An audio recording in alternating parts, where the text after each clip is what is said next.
Hello out there, YouTube community. I have another how-to video for my 2015 Malibu LT for the 8th gen Malibu lovers out there. All right, today we're going to talk about the license plate light.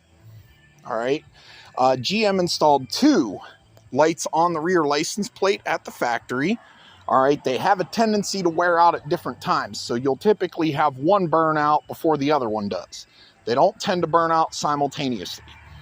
The reason I'm doing this video, if your rear license plate lights are out, police can cite you for it. Okay, it's considered a moving violation. So it's part of your maintenance on your car, and it's part of the safety factor of people being able to see your license plate. All right, police have very good reason for needing to see the license plate, as they're usually stopping me for breaking the law. All right, I'm trying to get better at that.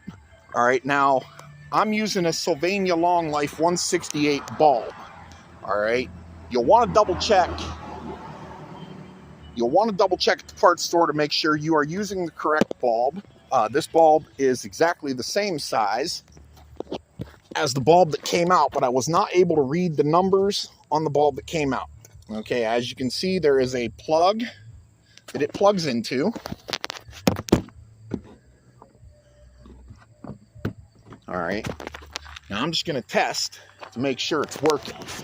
Okay, to do this,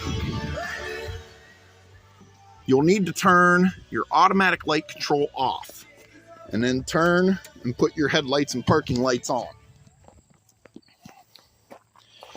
Okay, as we can see, the bulb is illuminated. All right, now as far as the mounting, okay, they have a plastic clip on them, and they mount upside down like this into the bumper, if you can see that. All right, the way to get this clip to release, you will need a very small flathead screwdriver. Okay, as far as the bulb and the socket, those fit in like so.